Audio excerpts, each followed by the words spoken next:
Alright everyone, so welcome back to another video, and on this video we're going to talk about whether you should be using a prep center for your Amazon wholesale business or doing your own in-house prep with your Amazon wholesale business.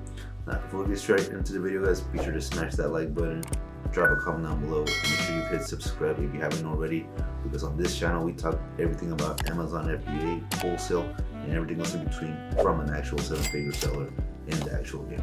So let's get straight into it. So when it comes to running your Amazon business, whether deciding on a prep center or getting a warehouse and prep type of situation is a really big key factor in how you want to run your business, right? Because from the outside, most people look into the business and thinking like, oh, you need to, run a whole operation from a warehouse, employees, and everything else, right? But in the year 2024, if there's one thing that I've learned, especially when it comes to how you run your logistics, is that you can literally run it however you want when it comes to your business model, right? And that's really where a prep center comes in and outsources a lot of the logistics for you when it comes to running your business. So let's actually go over some of the pros, cons of both methods, my personal experience from one, and then just from what I've heard about, from the other, right? So I guess let's start with actual in-house prepping, doing it from your garage or warehouse. So number one, I run my entire operation from literally our home. So it just goes to show you that it's not impossible to open wholesale accounts from your actual residential area, right?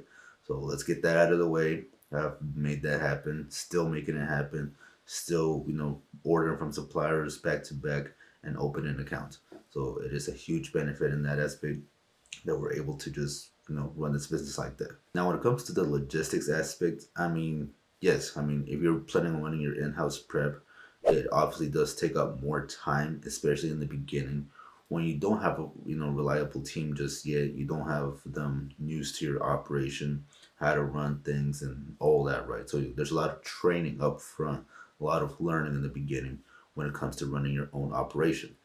Now, of course, with time, your preppers will eventually get better. They'll get used to the products, the poly bags they use, to the point where they really don't even need you anymore and really just, maybe ask you a question here and there about the specific product, whether it might be a 2-pack or a variation or just stuff like that, right? Because personally, me and my business, I literally don't touch any of my products. Like my, workers handle all that for me. So I really got that outsourced pretty good, on my end at least.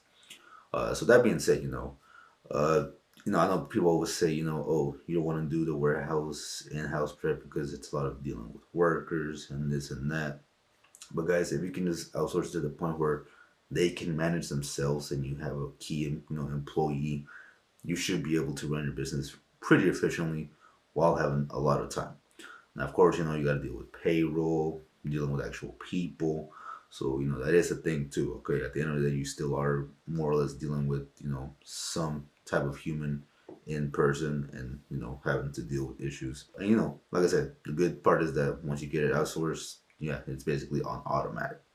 Now, here's the bad thing, okay? And I'm going to just say, even though I don't have a warehouse, I'm going to assume it's the same thing because regardless, you're still having to deal with people. And that is the fact that if an employee gets sick, they need time off, or whatever it may be, once in a while you may have to step into your actual business and help prep or put your inventory on hold. I've done both in the past, based on my experience, where I will literally just leave the inventory for a few days until my employee gets back, which is kind of bad because now you're putting money on hold until you guys prep it and send it out to Amazon. And in this business model, every day that you can send it in kind of matters, right? Especially with your cash flow and whatnot. Now, luckily, our cash flow isn't too bad, so I was okay with that part. But for most people, maybe not so. And so again, your employee needs a day off, they get sick, something happens, again, so you either have to step in or do something like that, which can suck, right? Because when you're starting to grow and scale your business, that's a lot of units that you're dealing with, and so you're having to spend the day kind of helping prep, step in, and yeah, just go based on that. So yeah, and that's on me having a smaller team.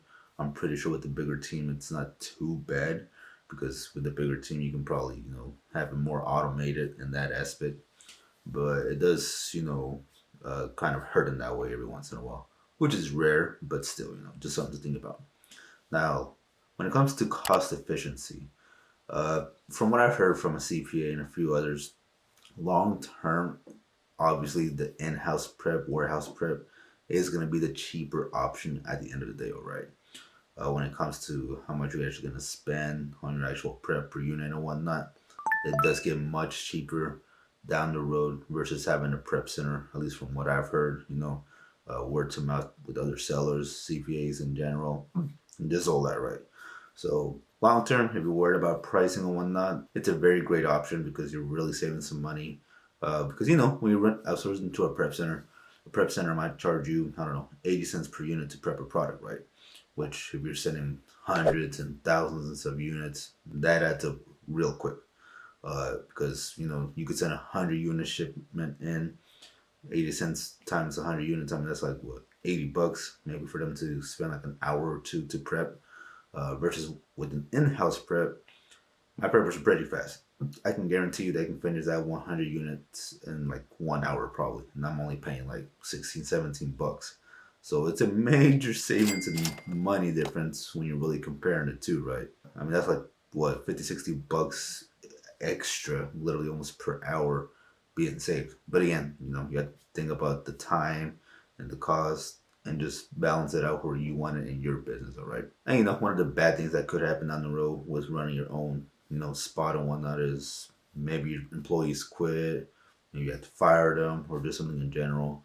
Which again sucks because then you're at the mercy of having to prep your own products, find a new employee, or whatever it may be. Now, luckily, I haven't gone through that situation, but I worked at warehouses before, and I know for a fact that was an issue that always came up almost on a weekly basis. So I could see that being an issue as well. But again, like I said, on the positive side, guys, you do save long term with money. If you can have it automated, I mean, it's basically just on autopilot at that point. So all in all, in-house prepping is not necessarily a bad idea if you're okay with managing, a small team and really going from there and growing and just thinking long term, right? So yeah, and not to mention the fact that also with doing your own in-house prep, you're able to take smaller ASP products like grocery products, beauty products, because you can afford to actually prep faster than what you are paying in fees and whatnot. So like if you're in the grocery category, beauty category, yeah, it's probably a much better option in that aspect. So now let's talk the prep center route of the good, the bads, all that good stuff. So obviously the good thing about a prep center is that you have the whole logistics completely outsourced to someone else, right? You literally order the products on your computer, phone, whatever it may be, send them to someone else's warehouse, and they literally handle everything for you. And that leaves you with so much time to focus on other things like running the business, opening accounts, whatever it may be that you have to do in your daily life. It gives you so much time because you're never having to deal with, trailers pulling up, dropping off loads, or just anything like that in general, right? And so to a lot of people, it's a really good thing. I mean, heck, I'm honestly thinking about it, doing some prep center, some in-house type of situation in my current business. So yeah, I mean, but obviously it comes at a fee, $1 per unit, 80 cents per unit, whatever the rates may be. There's definitely a fee that you're gonna have to pay. And so, with the prep center, it does get more pricier, like I mentioned earlier. Down the road, you're probably gonna be spending thousands of dollars on prep fees alone, which again, you're exchanging that for the time that you're saving in your actual business, all right? Which again, nothing wrong, right? Now, of course, it sounds nice, now it sounds fancy. Obviously, the best thing is just freeing up the time because, I mean, for a lot of people, they just really don't have the time to prep their own products, right? Maybe you can't find employees, maybe you can't find friends to come and help you. So it is an option for those of you who do need it, and it's a great option in my opinion. Now, the downsides, bad sides of a prep center, with your wholesale business, is the fact that you're relying on basically someone else to really manage your inventory, right? We've all heard the horror stories when it comes to prep centers. They lose your inventory, stuff gets damaged.